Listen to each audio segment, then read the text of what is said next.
안녕하세요. 오늘의 사연입니다. 구독과 좋아요 한 번씩 부탁드릴게요. 바로 사연 시작하겠습니다. 저는 경기도에 살고 있는 박보혜이고 올해 나이는 33살입니다. 동갑내기 남편과 둘이서 살고 있어요. 저희는 시아버지 회사에서 일하고 있어요. 남편은 차기 사장이 될 예정이지만 지금은 각 부서의 업무 내용과 직원들의 마음을 헤아릴 줄 아는 사장이 되기 위해 각 부서에서 경험을 쌓고 있죠.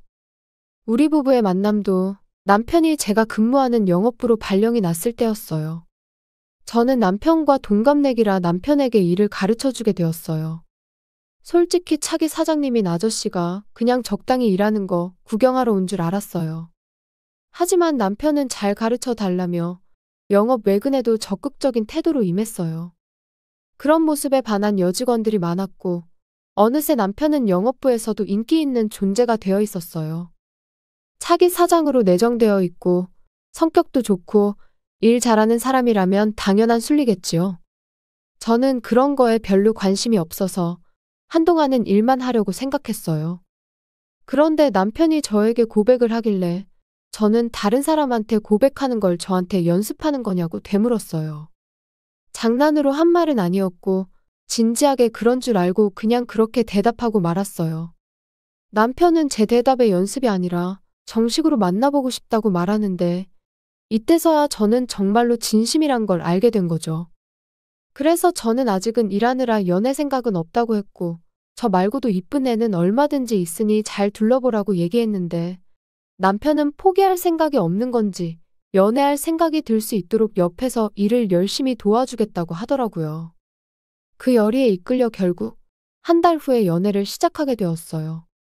대신 연애의 조건을 걸었는데 일이 바쁠 때는 일을 우선시해도 괜찮다는 거였죠. 남편은 그 조건도 받아들였고 그렇게 교제가 시작됐어요. 그 후 1년의 교제 끝에 결혼 이야기도 나누게 된 거죠. 우리 결혼에 대해 제 부모님은 두 손 들고 환영해 주셨어요. 하지만 문제는 남편의 부모님이었어요. 남편은 차기 사장님이라고 했잖아요. 어쩌면 크게 반대할지도 모르죠. 그런 불안한 마음을 가지고 시댁에 인사드리러 갔어요. 그랬더니 시부모님은 예상외로 매우 친절하게 맞아주셨어요. 특히 시아버지는 회사에서 제 평판이 어떤지 알아보신 건지 나이에 맞지 않게 책임감이 강하고 믿음직스러운 사람이라며 저를 매우 좋게 봐주셨어요. 시어머니는 시아버지가 좋게 봐주셨다니 반대하지 않겠다며 앞으로 잘 부탁하신다고 했고요. 그렇게 해서 순조롭게 결혼을 할 수 있었어요. 그리고 지금 결혼한 지 벌써 2년이 지났네요. 저는 결혼 후에도 일을 그만두지 않고 계속 일하고 있어요. 남편도 이제 곧 회사의 모든 부서의 업무를 다 경험하고 그 다음에는 시아버지 밑에서 경영 일을 배우게 될 것 같아요. 우리 부부 모두 일이 잘 풀리고 있는 와중에 제가 임신을 하게 된 거예요. 남편은 이제 곧 아빠가 된다며 엄청 기뻐했어요. 남편의 기쁜 마음이 어느 정도 차분해졌을 때 앞으로에 대해서 이야기를 나눴어요. 저는 출산 후에도 일을 계속하고 싶었거든요. 남편은 제 의견을 존중해준다고 했어요. 그리고 시부모님께 우리 임신 사실을 어떻게 말씀드릴 건가 고민했어요. 사실 결혼 인사하러 갔을 때만 해도 저와의 결혼을 인정해주셨던 시어머니지만 지금은 자기 아들을 빼앗겼다고 생각하시는지 저에게 적대감을 갖고 계세요. 무서운 건 폭언뿐만 아니라 폭력도 있다는 거예요. 제가 혼자 시댁에서 식사 준비를 하고 있으면 뒤에서 다가와서 제 다리를 발로 차기도 하고 이제 60대에 접어든 시어머니는 의외로 힘이 세서 발로 차서 맞으면 며칠 동안 멍이 들기도 해요. 남편과 상의해보긴 했지만 남편이 만약 시어머니에게 이야기하면 시어머니가 화를 낼까봐 남편이 주의를 주지는 못했어요. 그런 상황에서 남편이 제게 한 가지 제안을 했어요. 시아버지께는 임신 사실을 말씀드리고 시어머니에게는 비밀로 하자는 거였죠. 그리고 저는 될 수 있는 대로 시댁에 가는 걸 삼가하자고 했어요. 혹시나 시어머니가 눈치챌 수 있으니까요. 대신에 남편도 가지 않으면 이상하게 생각할 테니 남편은 시댁에 가끔 방문한다고 했고요. 이렇게 해서 우리 부부의 출산까지 작전은 완성됐어요. 다음 날 시아버지께 가서 이 작전에 관해 이야기했어요. 시아버지도 이 작전에 동참하기로 했어요. 임신을 알게 된 지 한 달이 지났을 때 저는 심한 입덧을 겪었어요. 저는 입덧쯤이야 별거 있겠냐며 근거 없는 자신감이 있었지만 절대 그렇지 않았어요. 출근을 못한 날이 있을 정도로 컨디션이 좋지 않았어요. 남편은 그런 저를 걱정했는지 당초 계획했던 시댁 방문 횟수를 더 줄였어요. 이러다 시어머니가 뭐라고 할지도 모르는데 그렇게 생각하던 찰나 정말 시어머니에게 전화가 왔어요. 며느라, 요즘 집에 잘 오지 않는 것 같은데 무슨 일 있니? 저는 얼떨결에 일이 바빠서 죄송하다고 대답했어요. 그러자 시어머니는 너가 일이 바쁜 건 어제 오늘 일이 아니잖아. 그리고 나는 딱히 널 만나고 싶은 것도 아니야. 왜 아들이 오지 않느냐고 묻는 거야. 역시 남편이 시댁에 들리지 않는 것에 대한 불만이었던 거예요. 그러면서 아들한테 요새 몸이 안 좋은 것 같으니 언제 얼굴 좀 비추러 들리도록 전해달라고 했어요. 얼굴을 못 봐서 아픈 것 같다나 뭐라나. 저는 시어머니가 듣지 못하게 작게 한숨을 내쉬고 알겠다고 답했어요. 그리고 시어머니의 전화는 일방적으로 끊어졌어요. 남편에게는 바로 이 사실을 알렸어요. 어머님이 임신 사실을 알아차린 것 같지는 않은데 당신이 집에 오지 않는 것에 불만이 있는 것 같아. 나는 혼자 있어도 괜찮으니까 어머님한테 한번 가봐. 남편은 몸도 안 좋은 저를 두고 굳이 일부러 들릴 필요까지 있냐고 했지만 그래도 시어머니에게 임신 사실을 들키면 여러모로 귀찮을 것 같아서 남편을 설득했어요. 그렇게 남편은 제 부탁으로 정기적으로 시댁에 방문하게 됐어요. 그 덕분인지 시어머니의 연락은 거의 오지 않았어요. 시어머니의 스트레스가 없어진 덕분인지 컨디션도 좋아져서 매일 출근할 수 있게 되었어요. 그러던 어느 날이에요. 시댁에서 돌아온 남편이 이런 말을 하는 거예요. 저기, 2주 뒤 연휴에 엄마 집에서 친척들이 모여서 식사 자리를 갖는다네.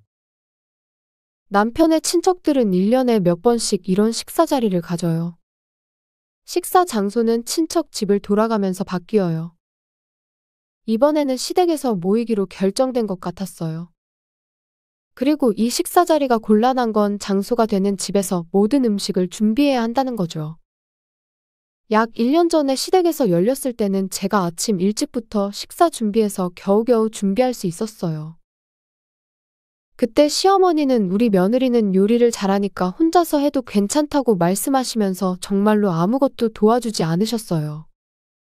아마 이번에도 마찬가지겠죠? 다만 1년 전과는 상황이 달라요. 아직은 배가 많이 나오진 않았지만 임신한 건 변함이 없잖아요. 그래서 제 사정을 알고 있는 남편과 시아버지는 저보고 그날 일이 있다고 하고 참석하지 말라고 했어요. 근데 저는 아무리 그래도 그렇게는 못하겠고 참석하기는 해야 할 것 같은 생각이 들었어요. 어머님이 의심하지 않도록 조심할게. 아니야, 그러지 말고 이번엔 우리 못 간다고 하자. 아빠가 어떻게든 둘러대 줄 테니까 괜찮을 거야. 괜찮아. 이제 컨디션도 회복했고 괜찮을 것 같아. 혹시 엄마가 눈치채면 뭐라고 할 수도 있을 텐데 정말 괜찮겠어? 응, 괜찮아. 그건 내가 알아서 할게. 이렇게 해서 저는 친척들이 모이는 식사 모임에 참여하게 되었어요. 친척들이 모이는 당일에 저는 아침 일찍부터 시댁에 가서 차근차근 준비하고 있었어요. 예상대로 시어머니는 아무것도 도와주지 않고 거실에서 친척들이 모이기를 기다리고 있었어요. 점심 무렵이 되자 친척들이 하나둘씩 모였어요. 아직 남편과 시아버지는 오지 않았는데 먼저 식사가 시작됐어요. 제가 준비한 음식들이 제법 식탁에 올려졌어요. 다들 맛있다고 칭찬하는 걸 시어머니는 자신의 공으로 돌리려는 듯 자기가 다 가르쳐서 만든 거라며 본인 솜씨인 거나 마찬가지라며 자랑했어요. 친척분들께서 음식 맛있다며 요리하는 방법 배우고 싶을 만하다고 맞장구 쳐주며 칭찬해주니 칭찬에 시어머니는 흐뭇해했어요. 만든 음식을 다 내놓고 나서도 제 일은 끝나지 않아요. 음료수가 떨어지면 바로 준비를 해줘야 하고 앉아있을 틈도 없이 계속 일하다 보니 2시 정도 지났을 때였어요. 남편이 올 시간이 되었죠. 제 피로도도 최고조에 달해 주방에 있던 의자에 앉아 잠깐이라도 휴식을 취하려고 했어요. 그런데 다음 순간 시어머니가 제 쪽으로 다가와 다리를 들어 올리는가 싶더니 그 발이 제 배로 바로 날아왔어요. 지금 뭐해? 너가 날 시집살이 시키려고 앉아 있는 거야? 며느리는 서 있는 게 상식이야. 시어머니의 힘찬 발길질에 의자에서 넘어졌어요. 그 아픔을 견디면서 생각나는 건 뱃속의 아기였어요. 시어머니가 불러줄 줄 몰랐지만 일단 빨리 구급차 좀 불러달라고 했어요. 그랬더니 너무 과민 반응 아니냐며 그냥 살짝 찼을 뿐인데 무슨 구급차냐는 대답을 했어요. 그리고는 아픈 저를 두고 식사 자리로 돌아갔어요. 어떡하지? 그냥 발로 차서 아픈 게 아닌 듯한 느낌이 들었어요.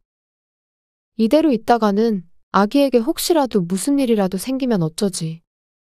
그러다가 저는 그 자리에 주저앉아 의식을 잃었어요. 그리고 정신을 차리고 눈을 뜬 곳은 병원이었어요. 눈을 떴을 때 저를 발견한 건 남편이었어요.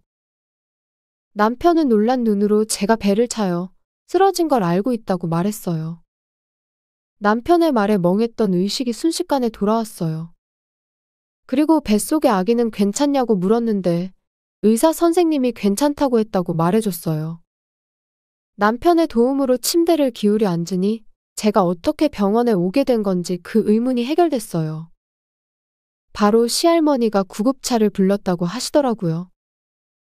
알고 보니 제 몸 상태를 알고 계시는 시아버지가 혹시나 해 시할머니께 임신 사실을 알려드렸던 거고, 그래서 시할머니가 저를 예의주시하고 있으셨던 거예요. 제가 의식이 돌아오고 아기에게 이상이 없다는 걸 알게 되자 시할머니는 멍청한 며느리에게 복수하러 가자고 즐겁게 말씀하셨어요. 저한텐 시어머니시지만 시할머니한테는 며느리이신 거죠. 시댁에 가보니 이미 친척들은 모두 돌아간 듯 했어요. 부엌에는 엄청난 양의 설거지가 남아있었어요. 거실에 가보니 시어머니가 혼자 TV를 보고 계셨어요. 돌아온 저를 보자마자 정말 구급차를 부르면 어쩌자는 거냐며 짜증 섞인 고함을 외치셨어요. 그러자 제 뒤에 있던 시할머니가 멍청한 너가 배를 걷어차서 이런 일이 생긴 거 아니냐며 호되게 혼내시는데 시할머니의 모습을 본 시어머니의 태도가 달라지셨어요. 어머님 계셨어요? 다들 돌아가셔서 가신 줄 알았는데. 시할머니는 뱃속에 아기가 다쳤으면 어쩔 뻔했냐며 왜 그렇게 무식한 행동하냐고 뭐라 하니 시어머니는 놀란 표정을 지었어요. 아기라뇨? 그게 무슨 소리예요? 너희 임신했어? 왜 그런 중요한 걸 말 안 해주는 거야? 어머님에게 말했다가 아기에게 무슨 일이라도 생기면 생각만 해도 무서워요. 결국 말하지 않아도 어머님은 저와 아기에게 해를 끼친 거잖아요. 절대 용서할 수 없어요. 뭐야, 그 말투? 내가 평소에도 주먹을 휘두르는 것처럼 말하네? 저는 그럴 줄 알고 병원에서 진단서 떼웠다고 말하고 진단서를 보여줬어요. 그랬더니 시어머니가 벌벌 떨기 시작하더라고요. 그리고 이 진단서를 가지고 경찰에 신고하겠다고 했어요. 시할머니도 옆에서 거들며 변호사를 선임해 마땅히 소송도 하겠다고 했어요. 비록 나이는 많으시지만 이 정도의 판단을 할 수 있는 시할머니세요. 사실 시할머니는 지금 시아버지가 사장으로 있는 회사의 전 사장이에요. 남편이 일찍 세상을 떠난 시할머니는 전업주부에서 사장을 맡아 회사를 여기까지 키워낸 것이죠. 어머님, 잠깐만요. 그냥 며느리한테 주의를 좀 준 것뿐이에요. 제 말을 잘 듣지 않으니 어쩔 수 없는 거 아니겠어요? 시할머니는 너나 잘하라며 내가 언제 너한테 폭력 쓴 적 있냐며 따끔하게 충고하니 시어머니는 더 이상 입을 다물 수밖에 없었어요. 그 후에 우리는 모든 증거를 가지고 경찰에 신고했어요. 곧 경찰도 움직였고 시어머니는 조사받았고요. 저로서는 합의 없이 시어머니에게 죗값을 치르게 해주고 싶었어요. 그리고 시할머니를 통해서 소송도 하기로 했네요. 마지막으로 시어머니를 궁지에 몰아넣을 때 아무 말도 하지 않았던 시아버지는 시어머니에게 이혼을 요구했어요. 시할머니에게 하는 말 보니 정 떨어진다며 더 이상 결혼 생활을 할 수 없다는 거죠. 이제 시어머니의 남은 인생은 많이 고달플 거예요. 한편 우리는 몇 달 후 무사히 귀여운 아기를 출산했어요. 시할머니도 병문안을 오셔서 아기도 보고 가셨어요. 앞으로 육아를 하며 힘든 날들이 계속될 것 같지만 남편과 함께 긍정적으로 생각하며 즐겁게 살아가고 싶네요. 시청해 주셔서 감사합니다. 그럼 다음 영상에서 다시 뵙겠습니다.